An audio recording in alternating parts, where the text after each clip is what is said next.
maison qui est là. Dans la vie, donc je suis également marié, pas avec Simon, je vous rassure, gloire à Dieu. Et je pense qu'il serait pas content d'être marié avec moi non plus. Ceci dit, voilà, mon épouse à moi est de par chez vous. Elle est du Nord à la base, donc je m'attendais à avoir des réactions plus enthousiastes. Et donc voilà, elle est partie dans sa famille. Elle en a profité pour aller faire un saut dans sa famille. Donc priez pour elle, parce que sa famille n'est pas encore convertie.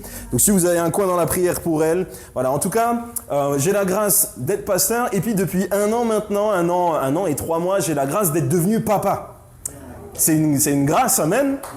Gloire à Dieu, amen. Merci pour les applaudissements. Je pense que tous les parents devraient avoir des applaudissements à la naissance de leurs enfants.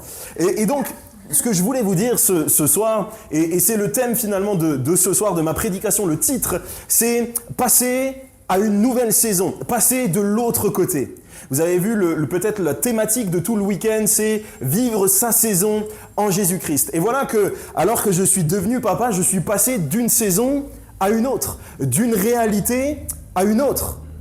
La réalité des soirées pizza, tranquille à la maison avec ma femme, sans problème, sans prise de tête, des nuits complètes, alléluia, à une réalité tout autre, en un instant. Et finalement, passer d'une saison à l'autre, passer d'un endroit à l'autre, passer d'un état à un autre, peut se passer en un instant. Et ce soir, j'aimerais vous parler de ce passage, de suivre la voie de Christ qui nous dit « Venez, passons à l'autre bord, passons à une autre saison ». Nous voyons finalement qu'aller de progrès en progrès, qui est l'objectif de tous les chrétiens, de tous ceux qui aiment Christ, c'est normalement de se réveiller aujourd'hui meilleur que demain. Amen. Je la refais celle-là, elle est peut-être un peu technique. Ok.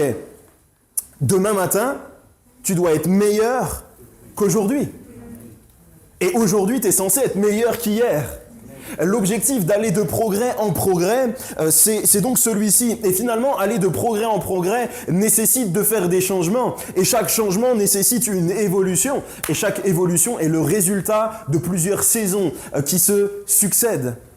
Voyez, dans la parole de Dieu, il y a plein d'exemples qu'on pourrait prendre. Nous avons déjà le grand Moïse. Le grand Moïse a dû faire face à toute une succession de saisons différentes. Le grand Moïse était d'abord celui qui a été sauvé des eaux. Passé d'un état de bébé, embryon, presque condamné à mort, à déjà un enfant sauvé. Déjà une saison franchie avec succès, peut-être pas avec sa volonté, mais en tout cas avec succès.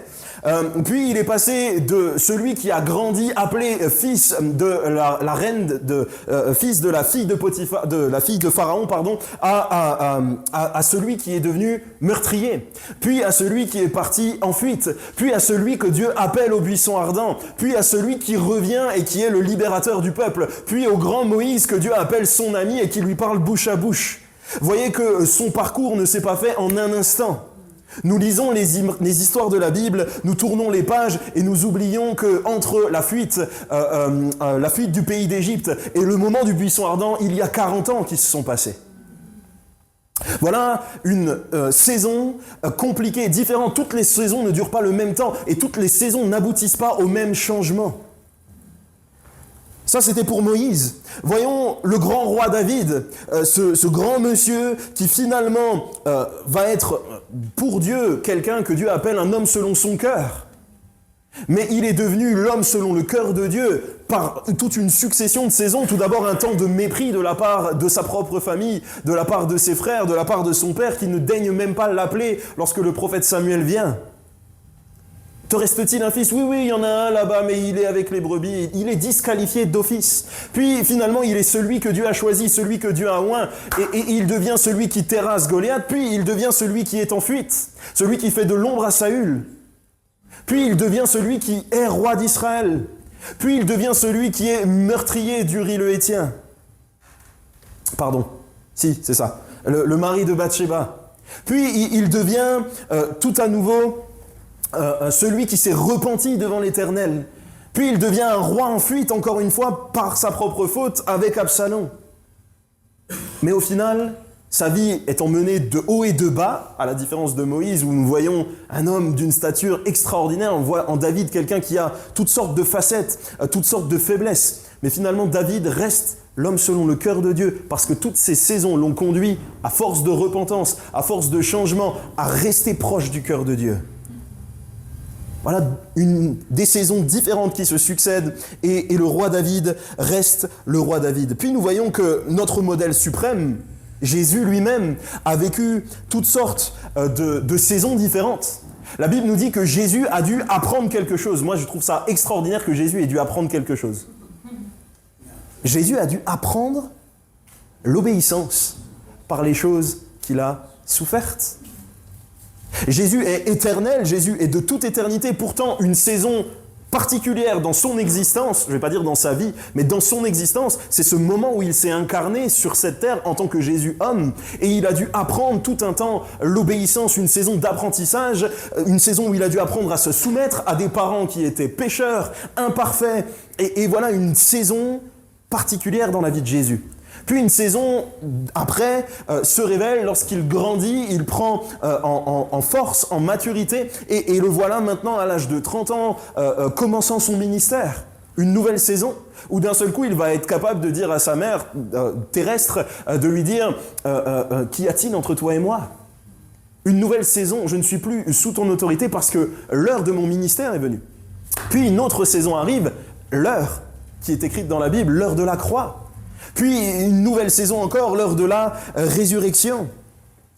Dans mon grandissement spirituel, moi, aujourd'hui, enfant de Dieu, je dois apprendre qu'il y a des saisons qui se succèdent, qui se suivent, des saisons que je dois apprendre à bien vivre, et puis des saisons, des fois, que je dois apprendre à laisser parce qu'une nouvelle arrive. Et je dois comprendre qu'en rentrant pleinement dans la nouvelle saison, alors j'ai la possibilité de rentrer pleinement dans le plan de Dieu pour moi, ou de bloquer ma croissance spirituelle, ou de bloquer le plan de Dieu pour ma vie. J'aimerais vous lire ce passage dans 2 Corinthiens 3, verset 18. Je vois que certains ont leur Bible encore papier, ça fait du bien. Paraît-il que quand on tourne les pages, ça ventile quand il fait un peu chaud dans l'église. 2 Corinthiens 3, verset 18. Je vous laisse un petit peu de temps. Nous tous, c'est-à-dire nous, l'Église, qui, le visage découvert, contemplons comme dans un miroir la gloire du Seigneur, nous sommes transformés en même image, de gloire en gloire, comme par le Seigneur, l'Esprit. Ce qui veut donc dire que notre transformation n'est possible que si elle est initiée par Dieu lui-même. C'est nous qui le contemplons. Et parce que nous le contemplons, alors nous sommes amenés à être transformés. Et si nous sommes amenés à être transformés, alors nous sommes amenés à quitter un état pour en gagner un meilleur. Amen ? Ce soir, j'aimerais t'inviter à prendre conscience qu'il y a un état à quitter pour être transformé et gagner un meilleur état. Le jour où tu vas partir de cette terre, souvent on a cette expression qui dit oh, « il nous a quittés ». Mais j'aimerais te dire, si tu as donné ta vie à Christ, si tu es en Christ, alors tu quittes ce monde pour un état meilleur, pour être dans le ciel. Si tu as donné ta vie à Jésus, alors l'état que tu quittes est moins bon que celui que tu vas gagner. Et j'aimerais te dire, avec Christ, en toutes circonstances, en toute saison, c'est la même chose. Si tu quittes une saison, c'est pour en gagner une qui sera meilleure. Ce message m'a été inspiré, ou en tout cas rappelé de la part du Seigneur après un des premiers week-ends, on va dire, de jeunesse comme ça que j'ai vécu, qui s'appelle The Rencontre. Je pense que quelques-uns vous devez connaître, qui est un week-end qui se passe donc dans l'église à Mulhouse, la porte ouverte de Mulhouse. Et donc le premier The Rencontre que j'ai fait, ça remonte un petit peu, c'était en 2014, on avait un prédicateur qui était là, un pasteur qui était là du Cambodge, qui s'appelle Timothée Patton, et qui nous avait fait un message qui s'appelait « Quitter la plage ». Vous connaissez ? Super. C'est un gars du Nord. Ah, bon. Comme quoi le terroir, c'est pas mal, hein ? Et il nous avait parlé de quitter la plage. Et j'aimerais reprendre avec vous ce passage où Jésus nous parle de quitter la plage. Lui est avec ses disciples et il leur parle et il leur dit « allons de l'autre côté ». Prenez avec moi, et ce passage est important, vous pouvez le garder, mettre un petit marque-page dans vos Bibles pour ceux qui ont la Bible version papier. Luc 8, 22 à 25. Luc 8, 22 à 25.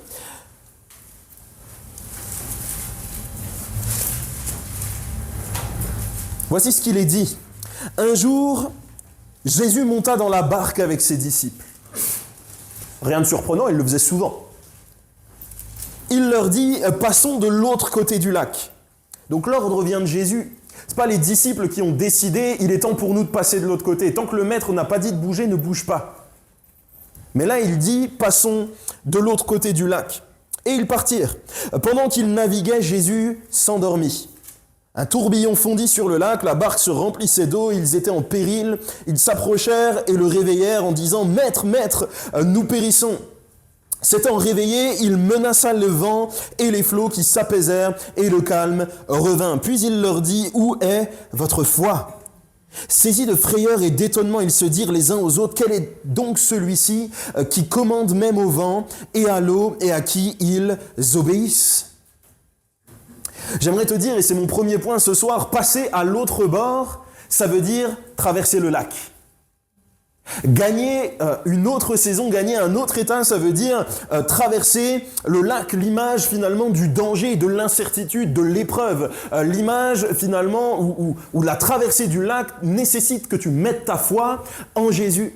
Pour passer à l'autre bord, il va falloir que tu fasses preuve de foi. Il va falloir que tu mettes ta confiance en Christ. Il va falloir que tu apprennes à dépendre de lui à 100%, plus qu'en tes propres capacités. J'aimerais te dire, imagine-toi, à la place des disciples qui sont là, plusieurs sont pêcheurs de métier. Donc la mer, le lac, c'est leur métier. Tous les jours, ils savent quelles sont les bonnes conditions ou les mauvaises conditions pour prendre la mer. Et quand Jésus leur a dit « Venez, passons à l'autre bord », ils ont dû regarder, ils ont dit « Ouais, ok, rien ne nous empêche de prendre la mer, Jésus a raison, on peut passer, on peut traverser, pas de souci, de toute façon c'est nous qui tenons la barre, Jésus t'inquiète, tu peux taper ta petite sieste là, tranquillement. » Les disciples étaient confiants dans leur propre capacité. Et d'un seul coup, alors que Jésus leur a dit « Passons à l'autre côté », alors que rien ne laissait présager un retournement de situation ou un danger inattendu, finalement, le vent se lève, les flots s'agitent, et finalement une tempête vient. Une tempête à laquelle leur capacité, leur possibilité, leur intelligence, leur métier ne pouvaient rien face à cela. Et j'aimerais te dire, passer d'une saison à une autre, quand c'est Christ qui en donne l'ordre, ça veut dire de traverser le lac. Et dans le lac, peut-être que tout ce que tu as appris jusqu'à maintenant te servira à rien du tout. Peut-être que tes propres forces ne te serviront à rien du tout. Peut-être que tout ce que tu as prévu, bien organisé, bien mis dans les bonnes boîtes, dans les bonnes cases, au bon endroit, je sais que quelques-uns sont toqués comme ça, où tout doit être à la bonne place, tout le temps, tout le temps, tout le temps. Mais suivre la voie de Christ pour passer d'une saison à une autre, ça va t'impliquer de lâcher prise. Et de dire, Seigneur, je te fais confiance, tu as dit d'aller de l'autre côté, alors parce que tu l'as dit, je veux le faire. Ça, c'est la foi, frères et sœurs. On croit souvent que la foi, c'est prier et faire des demandes insensées et de se dire, parce que j'ai prié avec foi, alors même la demande la plus insensée est réaliste et réalisable. J'aimerais te dire, c'est pas ça la foi. La Bible nous dit que la foi vient de ce qu'on entend, et ce qu'on entend vient de la parole de Christ. Donc la foi, c'est d'agir sur ce que Christ a dit. Oui, mais Seigneur, on se lance, et parce qu'on se lance, tu vas le faire. Est-ce que Jésus l'a dit? Est-ce que Dieu l'a dit? Les disciples ont pris la barque, se sont lancés pour aller dans une autre saison, dans un autre lieu, parce que Jésus l'avait dit.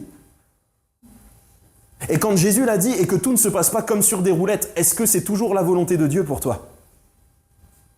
On croit que parce que Jésus l'a dit, alors tout va se passer sans effort, comme sur des roulettes, qu'il n'y aura aucun accroc. J'aimerais te dire, ici, il y a eu une tempête, et pourtant, c'est Jésus qui a donné l'ordre d'aller de l'autre côté.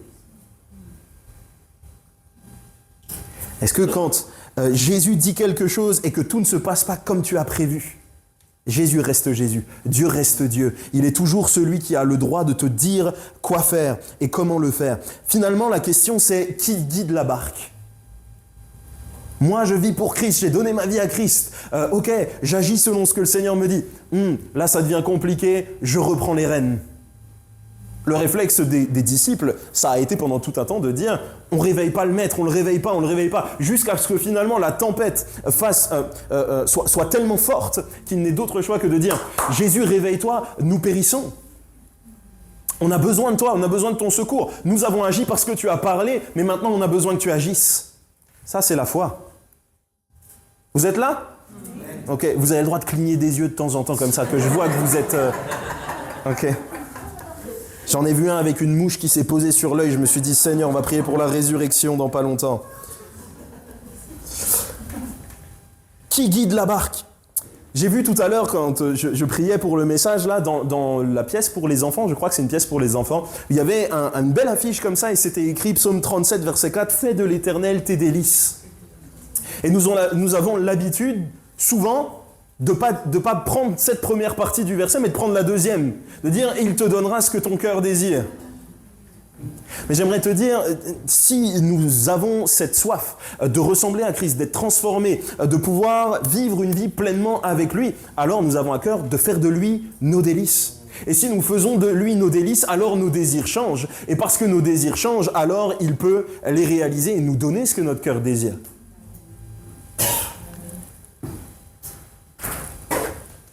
Traverser le lac, c'est prendre le risque d'être surpris par Jésus. Est-ce que tu es encore émerveillé de ce que Dieu fait? Est-ce que tu es encore surpris de ce que Dieu fait? Est-ce que tu laisses encore une place dans ton cœur pour te dire « On n'a pas l'habitude de faire comme ça, mais si c'est Jésus qui l'a dit, let's go. Si c'est Jésus qui l'a dit, on y va. » Est-ce que tu as encore ce désir de voir de choses nouvelles? Et je ne parle pas de choses farfelues, je parle de choses qui nous surprennent. Je parle de choses qui viennent de Dieu. Regardez comme les disciples qui étaient avec Jésus tous les jours, H24, ont été surpris de voir celui-ci à qui même les flots et la mer obéissent. Voyez comme ils sont surpris. Et j'aimerais nous inviter tous à prendre conscience que passer dans une autre saison, c'est aussi grandir dans ma connaissance de Jésus. C'est mon Jésus, c'est celui qui m'a guéri, c'est celui qui m'a délivré. Est-ce que tu l'as expérimenté dans le baptême dans le Saint-Esprit? Est-ce que tu l'as expérimenté dans les délivrances? Est-ce que tu l'as expérimenté dans le miracle financier? Est-ce que tu l'as expérimenté dans des choses incroyables? Est-ce que tu as vu de l'eau changer en vin? Moi, j'aspire à voir toutes ces choses. La parole nous en parle, pourquoi est-ce que nous ne pourrions pas le vivre? J'aspire à voir encore tellement d'autres choses. Je vous raconte une anecdote comme ça, c'est un miracle qui est un petit miracle pour moi, mais il est extraordinaire. Un jour, j'étais en train de faire un jeûne et prière. On était donc dans l'église de la Porte Ouverte à Mulhouse. Vous connaissez cette semaine de jeûne et prière. Et puis, il faut savoir que avant cette semaine, du coup, j'avais des crampes à l'estomac au point d'en vomir.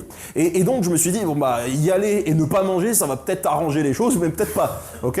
Donc, je fais la semaine, et pendant la semaine, de nouveau, alors que le prédicateur est en train d'annoncer la parole, je sens cette crampe à l'estomac arriver, et puis des nausées commencer à monter. Et puis, je vais dans les toilettes pour, faire ce qu'il y a à faire. Et donc, je vais dans les toilettes, et à ce moment-là, j'entends la voix de Dieu qui me dit, parce que j'avais des petits caramels dans la poche, histoire d'avoir un peu de sucre quand même, et j'entends la voix de Dieu qui me dit, si tu prends ce caramel, que tu le manges, je te guéris. Vous êtes surpris ou pas? Déjà, ça, c'est surprenant. Je me dis, mais Seigneur, pourquoi tu aurais besoin que je mange un caramel pour me guérir? T'as qu'à me guérir comme ça. Et donc, je dis, si c'est toi qui l'as dit, vous voyez, sur la parole de Dieu, si c'est toi qui l'as dit, alors je prends ce caramel, je retourne à ma place, et effectivement, j'ai été guéri. Les caramels de guérison, gloire à Dieu. Je vous invite à avoir des caramels chaque fois que vous jeûnez. Mais j'aimerais vous dire, j'ai été surpris du mode opératoire de Dieu, surpris de voir qu'il est capable de guérir comme il veut, quand il veut, avec n'importe quel élément. Et cette action de manger un caramel, ça ne veut pas dire que chaque fois que vous avez mal à ventre, il faut manger un caramel. Je ne suis pas en train d'inventer la doctrine du saint caramel, d'accord? Vous comprenez-moi bien. Mais je suis en train de vous dire, Dieu est surprenant. Dieu est surprenant. Est-ce que tu as laissé de la place encore dans ta vie pour que Dieu te surprenne? Pour que tu découvres une nouvelle facette de la personnalité de Dieu? Avec ou sans caramel, il n'y a pas de souci, il y a plein d'autres moyens. Mais est-ce que tu as laissé cette part au Seigneur? Ok, j'accélère. J'aimerais te dire, quitter la plage, c'est quitter un contexte. Vous connaissez peut-être les évangiles synoptiques. Ça dit quelque chose à quelqu'un, ça? Ou j'emploie un gros mot, là? Ok. les évangiles synoptiques, donc vous savez qu'il y a 4 évangiles et que 3 d'entre eux relatent plus ou moins les mêmes faits avec certaines différences par moment, mais globalement c'est les mêmes faits dans la même chronologie, et hormis l'évangile de Jean qui lui est quasiment à 90% exclusif à ce contenu-là. Mais pour les autres, Marc, Luc et Matthieu, vous avez comme une similitude, comme des tableaux qu'on pourrait mettre les uns à côté des autres. Et j'aimerais vous dire, le passage que nous avons pris là dans l'évangile de Luc est répété dans les 3 évangiles. Mais le contexte qui le précède est différent dans les 3 évangiles. Et le contexte qui le précède nous montre que finalement, quand nous voulons passer de l'autre bord, il va nous falloir quitter la plage sur laquelle nous nous trouvons, et donc quitter un contexte dans lequel nous nous trouvons, et peut-être des fois dans lequel nous nous trouvons fort bien installés. Le premier des évangiles nous parle de quitter un temps agréable, chaleureux d'enseignement. Le passage qui vient juste avant dans l'évangile de Marc, c'est un moment où Jésus enseigne par les paraboles. Marc 4, versets 30 à 33. Je le lis assez rapidement, d'accord? C'est juste pour que vous ayez les contextes en tête. Marc 4, versets 30 à 33. Il dit encore, « À quoi comparerons-nous le royaume de Dieu? Ou par quelle parabole la représenterons-nous? Il est semblable à un grain de moutarde, de sénévé, qui lorsqu'on le sème en terre est la plus petite de toutes les semences qui sont sur la terre. Mais lorsqu'il a été semé, il monte, devient plus grand que tous les légumes et pousse de grandes branches. En sorte que les oiseaux du ciel peuvent habiter sous son ombre. C'est par beaucoup de paraboles de ce genre qu'il leur annonçait la parole selon qu'ils étaient capables de l'entendre. » Voilà le contexte dans lequel ils étaient dans l'évangile de Marc. Un contexte favorable d'enseignement, très chaleureux. On est avec Jésus. Jésus nous parle de belles paroles et finalement on a un Jésus qui est presque philosophe. Il est presque avec des concepts de vie, des clés pour ta vie, des clés de réussite.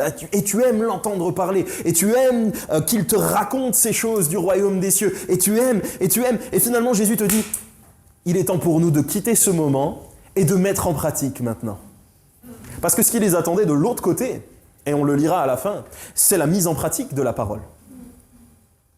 J'aimerais te dire, peut-être que quitter la plage pour toi, peut-être que quitter ton contexte, c'est de quitter un évangile théorique.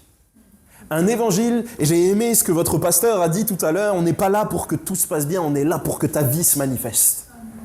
Le royaume de Dieu, c'est un royaume où la vie se manifeste. Un royaume qui est organique. Un royaume où la semence pousse, où les chrétiens, les brebis, font des brebis, où les brebis sont en croissance.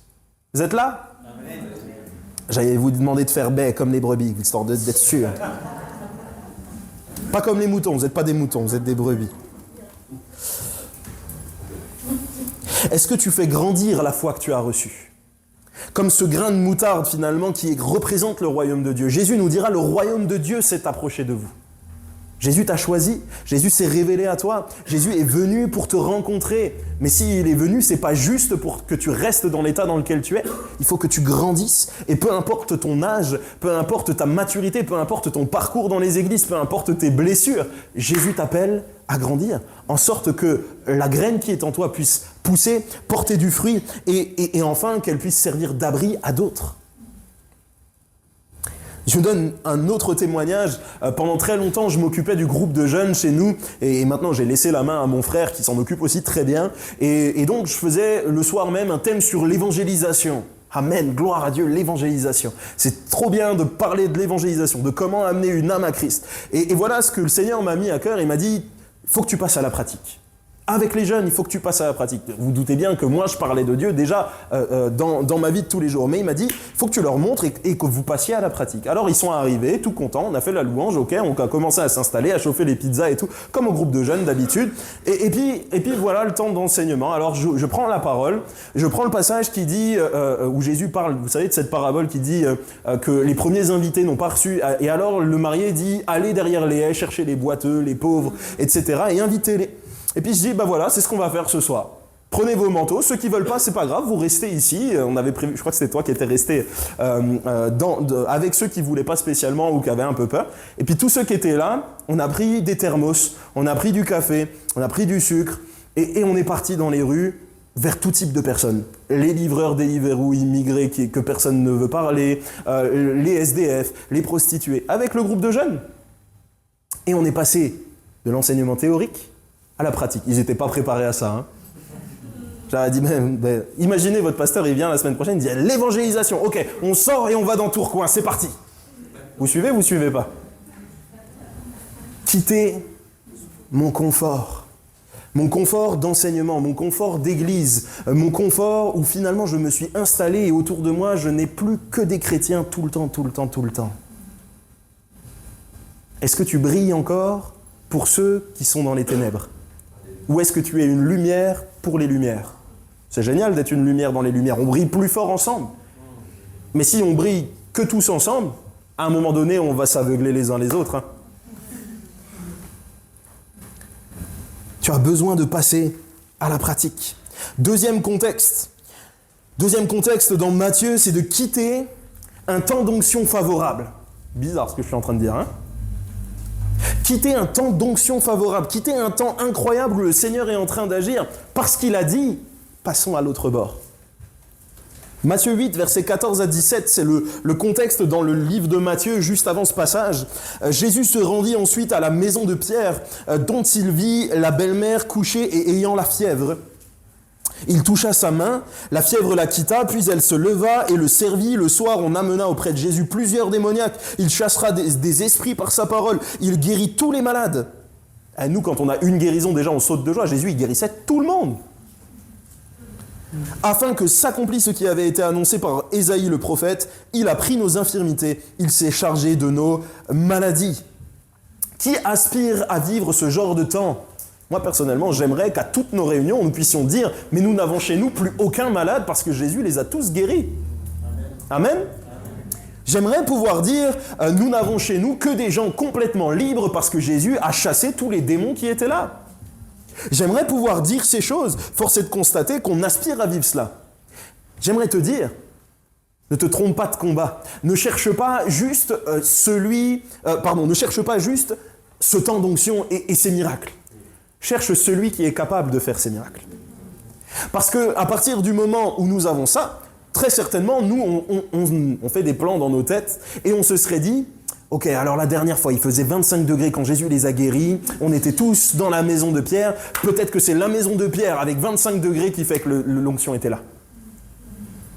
Et on cherche des stratagèmes pour reproduire une onction, pour reproduire une atmosphère, pour reproduire une époque.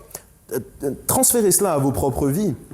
Combien je suis triste des fois de parler à certains jeunes chrétiens qui, parce qu'ils ont fait un événement de jeunesse ou un autre, et j'ai rien contre les événements de jeunesse, on en organise un, donc vraiment j'ai rien contre ça, bien au contraire, mais parce qu'ils ont vécu un événement de jeunesse ou un autre dans un lieu ou un autre où c'est pas comme dans leur église de d'habitude, ils se disent « Ah, faut qu'on prenne ça et qu'on le ramène chez nous et qu'on le fasse absolument ». C'est pas ça qui fait l'onction de Dieu. Combien je suis triste de parler des fois à d'anciens chrétiens qui connaissent le Seigneur depuis 30 ans, 40 ans et qui me disent « Ah, mais c'est quand même plus pareil aujourd'hui, le temps des miracles, c'était quand même autre chose avant, nous on a connu le réveil, nous on a connu ceci » et qui finalement sont comme bloqués sur une plage où Jésus n'est plus là. Parce qu'ils sont restés bloqués dans une forme de nostalgie, une forme de nostalgie d'un évangile qui n'est plus l'évangile actuel que Jésus prêche. Comprenez-moi bien, le message de l'évangile n'a pas changé. Je ne suis pas en train de dire que Jésus a changé. Je suis en train de dire que des fois, nous, on reste à un endroit où Jésus n'est plus. Pas physiquement, mais dans nos têtes. Ah, mais vous vous rappelez, à l'époque, on n'avait pas de batterie dans l'église. Qu'est-ce que c'était bien! Ah, mais vous vous rappelez, à l'époque, tout le monde avait sa Bible papier, on ne projetait pas les versets. Qu'est-ce que c'était bien! Est-ce vraiment ça qui fait que la présence de Dieu était là? Ou pas? Ou est-ce que c'est simplement que Jésus était au milieu de nous? Comme je crois qu'il est au milieu de nous ce soir, qu'on se rassure. Ok? Passons à l'autre côté. Juste après, dans ce même passage, Jésus va donner une définition finalement de ce que ça implique de quitter la plage. Quitter la plage, ça veut dire finalement quitter quelque chose que j'aime. Et ce qu'on aime le plus, pour les gens normalement constitués, c'est notre famille. Matthieu 8, versets 18 à 22, nous dit ceci. Jésus, voyant une grande foule autour de lui, donna l'ordre de passer à l'autre bord. Donc on est bien dans le même passage, ok ? Un scribe s'approcha et lui dit « Maître, je te suivrai partout où tu iras. » Jésus lui répondit « Les renards ont des tanières, les oiseaux du ciel ont des nids, mais le Fils de l'homme n'a pas où reposer sa tête. » Un autre d'entre les disciples lui dit « Seigneur, permets-moi d'aller d'abord ensevelir mon Père. » Mais Jésus lui répondit « Suis-moi et laisse les morts ensevelir leurs morts. » Je ne rentrerai pas dans toute l'explication théologique de ce passage, mais j'aimerais simplement te dire, que viens-tu chercher quand tu viens voir Jésus et que tu lui dis « Prends ma vie, je te suivrai ». Qu'est-ce que tu viens chercher ? Ton guérisseur ? Ton délivreur ? Ton pote ? Je ne sais même pas comment le dire, ton solvateur de problèmes financiers ? Ta Banque de France, ta tirelire ? Je ne sais pas ce que tu attends de la part de Jésus. Tous ceux qui s'approchent de Jésus ont des attentes, et c'est tout à fait normal. Mais quand tu as réalisé qui il est et que tu lui dis « Je te donne ma vie parce que tu es le maître », voici ce qu'il te dit. Quitter la plage, ça veut dire me faire confiance pour savoir de quoi tu vas vivre. Ça veut dire me faire confiance pour savoir qui est ta famille. Ça veut dire que l'Église devient ta famille. J'étais touché de voir la définition du nom de votre assemblée. Concordia. C'est les cœurs ensemble, c'est ça ? Ah, c'est bien d'avoir un beau slogan comme ça, mais est-ce que vous le vivez ? J'en sais rien, ça fait que... J'espère que oui. En tout cas, moi, je me sens accueilli.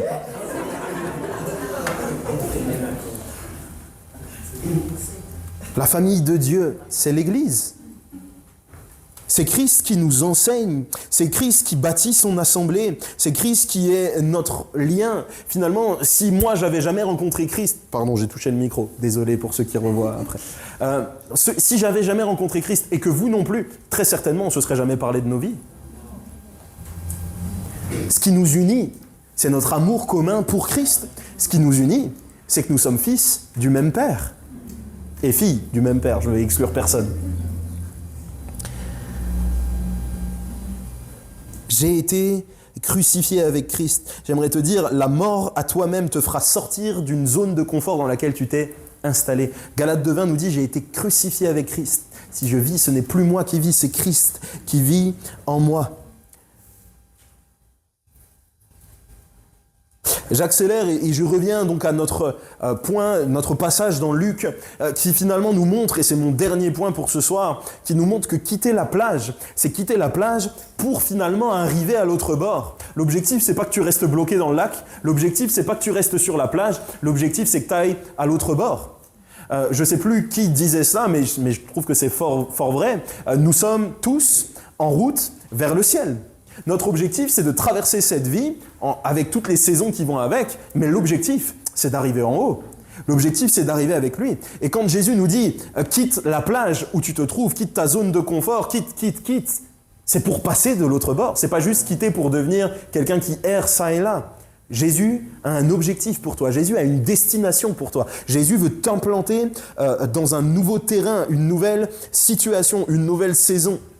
Parce que c'est là que tu vas porter du fruit. C'est là qu'il y a un objectif à atteindre. C'est là qu'il y a un objectif de progression. C'est là qu'il y a des âmes à sauver. C'est là que tu vas pouvoir être la lumière qui brille au milieu des ténèbres. Luc 8, verset 26, et on lira jusqu'au verset 39. Je ne développerai pas trop, mais juste la parole se suffit à elle-même, frères et sœurs. Je vais simplement lire le passage et on va s'émerveiller ensemble de ce que Jésus a fait. Ils abordèrent dans le pays des Géraséniens, qui est vis-à-vis de la Galilée. Lorsque Jésus fut descendu à terre, il vint au-devant de lui un homme de la ville qui était possédé de plusieurs démons. À nous, ces gens-là, on ne les veut pas sur notre route. Hein. Ah, on va détailler pourquoi. Depuis longtemps, il ne portait pas de vêtements, un gars bizarre, et avait sa demeure non dans une maison, mais dans des sépulcres, doublement bizarre. Ayant vu Jésus, il poussa un cri, se jeta à ses pieds et dit d'une voix forte, « Qu'y a-t-il entre moi et toi, Jésus, fils du Dieu très haut ? Je t'en supplie, ne me tourmente pas. » Car Jésus commandait à l'esprit impur de sortir de cet homme, dont il s'était emparé depuis longtemps. On le gardait lié de chaînes et les fers aux pieds. Mais il rompait les liens et il était entraîné par le démon dans les déserts. Jésus lui demanda, « Quel est ton nom ?» « Légion, répondit-il, car plusieurs démons étaient rentrés en lui. Et ils priaient instamment Jésus de ne pas leur ordonner d'aller dans l'abîme. Il y avait là, dans la montagne, un grand troupeau de pourceaux qui paissaient.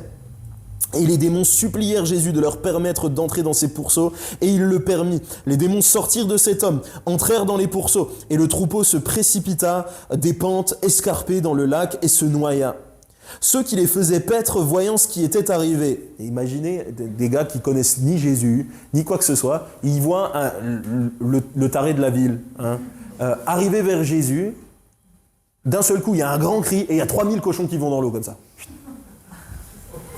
Mettez-vous à la place des gens. Moi, j'aime bien. On se met souvent à la place de Jésus, de David, de Moïse. Mettons-nous à la place des petites gens qui sont là et qui sont juste témoins de la scène. Comment on réagirait ? Quelle est notre réaction ? Ceux qui les faisaient paître, voyant ce qui était arrivé, s'enfuirent et répandirent la nouvelle dans la ville et dans les campagnes. Les gens allèrent voir ce qui était arrivé, ils vinrent auprès de Jésus et ils trouvèrent l'homme de qui étaient sortis les démons assis à ses pieds, vêtu et dans son bon sens. Normalement, c'est un gars normal, ça. Et ils furent saisis de frayeur. Ceux qui avaient vu ce qui s'était passé leur racontèrent comment le démoniaque avait été guéri.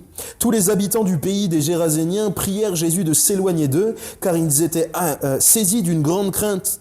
Jésus monta dans la barque et s'en retourna. L'homme de qui étaient sortis les démons lui demandait la permission de rester avec lui. Mais Jésus le renvoya en disant « Retourne dans ta maison, raconte tout ce que Dieu t'a fait. » Il s'en alla, publia par toute la ville tout ce que Jésus avait fait pour lui. Amen. Voyez la destination finale.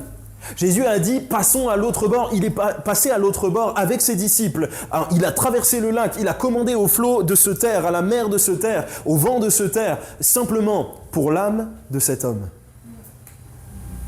C'est extraordinaire. Que se serait-il passé si les disciples avaient dit, Jésus, on est bien, tu fais des miracles ici. Jésus, on est bien, tu nous enseignes ici. Oui, mais il y a une âme qui a besoin d'être sauvée. Il y a une âme qui a besoin que nous traversions ce lac. Il y a une âme qui a besoin d'être délivrée. Il y a une âme qui a besoin que nous acceptions de quitter notre confort pour être pleinement utilisé par Christ. J'aimerais te dire, peut-être que dans ta famille, il y a une âme qui a besoin. Peut-être que toi-même, tu as besoin. Peut-être qu'il y a dans tes collègues de travail une âme qui a besoin. Est-ce que tu veux accepter de quitter la plage pour passer à l'autre bord? La main de Dieu est sur ceux qui font sa volonté. Voyons comment Dieu, bien que les flots soient venus, et j'aimerais vous dire, les flots là n'étaient pas naturels. La tempête qui était là n'était pas une tempête naturelle. Je crois réellement que l'ennemi ne voulait pas que Jésus traverse. Quand tu vas te lever pour Dieu, il y aura peut-être des tempêtes, mais celui qui dort dans la barque est toujours là pour être réveillé et pour commander aux flots de se taire. La main de Dieu est sur toi si tu acceptes de faire sa volonté. Jésus va accompagner sa parole par la puissance qui est en lui, la puissance du Saint-Esprit. L'objectif de l'évangélisation, l'objectif du témoignage, c'est l'objectif suprême pour lequel Christ nous laisse encore sur cette terre. Tu t'es jamais posé la question de dire, mais Jésus, je t'ai donné ma vie. Pourquoi tu me laisses encore sur cette terre alors que je pourrais être avec toi ? Vous n'avez jamais posé la question ? Bon, ça veut dire que vous ne souffrez pas beaucoup. Hein. Parce que moi, quand j'ai des problèmes, la première chose que je me dis, c'est « Seigneur, j'aimerais tellement que ma souffrance s'arrête, mais surtout être avec toi tout le temps. » Mon réconfort, mon secours, mon espérance, c'est de savoir que cette vie, elle est passagère et que ma destination, c'est le ciel. Où il n'y aura plus ni larmes, ni cris, ni douleur, ni souffrance, ni grincement de dents, ni rien du tout. C'est pas votre espérance ? Ça, c'est l'autre bord ultime. Mais tant que nous sommes sur cette terre, notre objectif, c'est d'aller par tout le monde, prêcher la bonne nouvelle à toute la création. C'est d'aller et de faire de toutes les nations des disciples. Et comment pouvons-nous faire cela juste par de belles paroles et de beaux mots ? Nous avons besoin de la puissance du Saint-Esprit. Nous avons besoin de délivrance. Nous avons besoin de voir des démons être chassés. Nous avons besoin de voir des malades être guéris. Nous avons besoin de laisser Jésus redevenir celui qui nous surprend, celui qui agit comme il le veut, quand il le veut. Nous avons besoin de nous laisser toucher par le Saint-Esprit et conduire par lui pour être un instrument de délivrance et de bénédiction pour une âme. Mais cette âme qui a été sauvée va aller elle-même à nouveau raconter ce qu'elle a fait. Et au plus profond des ténèbres qu'elle était, alors j'allais dire, plus belle sera la victoire, plus belle sera la lumière qui en émanera. Vous voyez cet homme qui était là, les gens étaient juste étonnés de le voir parler correctement et habillé. De se dire, mais quel miracle s'est-il passé pour que cet homme sente bon et soit habillé et nous parle correctement.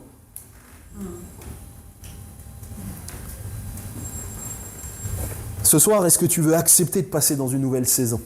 Est-ce que tu veux accepter de passer à un autre bord? Est-ce que tu veux accepter de prier pour que les signes, les miracles et les prodiges continuent à se passer? Est-ce que tu veux accepter d'être un instrument de délivrance? Je t'inviterai à fermer tes yeux, simplement. Toutes ces promesses, la gloire de Dieu qui est devant, tout cela est conditionnel à une seule chose, mon obéissance. Tout cela est conditionnel simplement à ma sensibilité à l'Esprit de Dieu, à ma sensibilité à sa voix et à mon acceptation de dire « Seigneur, fais ce que tu veux de ma vie. Tu es celui qui est dans la barque. Tu es celui qui parle. Tu es celui qui nous dirige. » Seigneur, nous sommes assemblés devant toi ce soir. Et ce que nous voulons, c'est que nos familles soient sauvées. Ce que nous voulons, c'est que notre entourage te connaisse. Ce que nous voulons, Seigneur mon Dieu, alors que nous sommes en route vers le ciel, ce que nous voulons, c'est être pleinement utilisés pour ce que tu veux faire. Seigneur, révèle-nous ta volonté. Montre-nous le chemin. Et je crois, Seigneur mon Dieu, que tu veux encore agir particulièrement dans la délivrance. Ne nous permets pas de nous endormir. Ne nous permets pas de nous habituer à un Jésus confortable. Seigneur Jésus, équipe-nous afin que nous soyons des témoins, Seigneur Jésus, des témoins fidèles, des témoins capables, Seigneur mon Dieu, de porter un message entier, des témoins, Seigneur mon Dieu, qui vont partout le monde et qui obéissent à ta parole. Saint-Esprit, je ne sais pas à quelle heure vous avez l'habitude de finir, et je ne veux surtout pas prendre une place qui n'est pas la mienne, mais si vous avez besoin de partir alors que nous allons finir la réunion, surtout n'hésitez pas, mais j'aimerais que nous puissions prendre un temps où ceux qui ont besoin et qui se disent « mais finalement, moi-même j'ai besoin de quitter la plage et je sens qu'il y a quelque chose qui me retient ». J'aimerais que nous puissions prendre un temps avec ceux qui ont l'habitude de prier. Je crois que vous avez quelques-uns qui ont l'habitude de prier pour vous, avec le pasteur Sam qui est là, moi-même, peut-être également Simon qui est là. J'aimerais qu'on puisse prier pour vous. Que vous puissiez avoir ce courage de dire « Jésus, je te fais confiance. Jésus, je te fais confiance. Je veux quitter la plage. Je te fais confiance. » Plusieurs, vous êtes là ce soir et Jésus vous dit « Quitte le deuil. Quitte cette période où tu t'es installé, où tu es dans la nostalgie. Quitte le deuil. Retourne à la vie. » Retourne à la vie. Pour certains, c'est un deuil concret, vous avez perdu quelqu'un. Pour d'autres, c'est plutôt faites le deuil. Faites le deuil de votre vie passée, faites le deuil d'une époque passée, passez à une autre saison. Passez à une autre saison. Peut-être que tu es là et ce qui t'empêche réellement de suivre Christ, c'est que toi-même tu es enchaîné comme ce Génazérien. Peut-être pas avec 3000 démons, mais il y a comme quelque chose qui est là, qui te freine encore. Il y a comme une chaîne, alors que nous prions tout à l'heure et que nous étions dans la louange, je voyais sur plusieurs, comme des chaînes être brisées. Il y a comme une onction de délivrance ce soir. Si tu sens que tu as besoin que l'on prie pour toi, il n'y aura pas de jugement. Personne ne te juge, personne ne te regarde. Chacun s'occupe de ses affaires devant Dieu. Ce sera nous et nous seuls. Mais je t'invite vraiment à ne pas te taire, à ne pas rester sur ta chaise. Si tu as besoin que l'on prie pour toi, lève-toi, fais-nous signe. On viendra prier pour toi. On viendra prier pour toi. Peut-être si un musicien peut venir au piano, voilà, ou